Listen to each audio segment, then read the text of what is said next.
शरद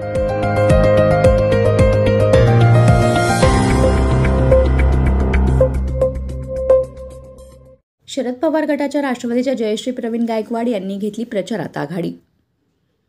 खोपोली नगरपालिका निवडणुकीची रणधुमाळी सुरू झाली आहे। सर्वच राजकीय पक्षांनी प्रचारावर भर दिला असून शरद पवार गट राष्ट्रवादीच्या प्रभाग क्रमांक 6 मधील अधिकृत उमेदवार जयश्री प्रवीण गायकवाड यांनी 23 नोव्हेंबर रोजी आपल्या प्रभागात प्रचाराचा शुभारंभ केला। मतदारांच्या गाठीभेटी त्यांनी घेतल्या असून त्यांना मतदारांकडून वाढता पाठिंबा मिळत असल्याचे पाहायला मिळत आहे। त्यांनी आपल्या प्रचाराचा शुभारंभ शरद पवार गट राष्ट्रवादीचे खोपोली शहराध्यक्ष अतुल पाटील यांच्या प्रमुख उपस्थितीमध्ये केला आहे। राष्ट्रवादीचे युवा नेते प्रवीण गायकवाड यांनी सामाजिक कार्यात स्वतःला झोकून दिले। त्यांनी गोरगरिबांना मदतीचा हातही दिला। प्रवीण गायकवाड यांनी ही निवडणूक लढवावी अशी मागणी करण्यात आली होती।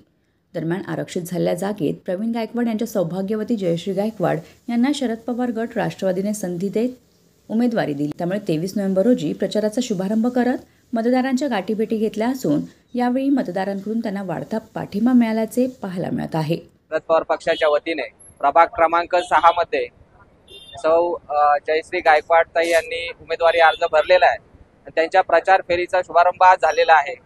त्या पद्धतीने पवार साहेबांची विचारधारा अनेक वर्ष खोपोलीकरांनी बघितलेली आहे। पवार साहेबांच्या माध्यमातून खोपोली नगर परिषदेमध्ये अनेक विकास कामं झालेली आहेत, हे आपण पाहिलेलं आहे। त्याचप्रमाणे जयश्री ताई या प्रभाग क्रमांक 6चा विकास अगदी संपूर्णपणे योग्य रीतीने करतील। ज्या समस्या असतील, नागरिकांच्या समस्या असतील, ट्रॅफिक असेल, बाकी स्वच्छतेचा विषय असेल, या सगळ्या समस्या या अत्यंत चांगल्या पद्धतीने ते दूर करतील याची मला खात्री आहे। आणि मी सर्वांना आवाहन करतो की प्रभाग क्रमांक 6 मध्ये जयश्री ताई यांना प्रचंड बहुमताने विजयी करा। धन्यवाद। न्यूज 46 रायगड खोपोली।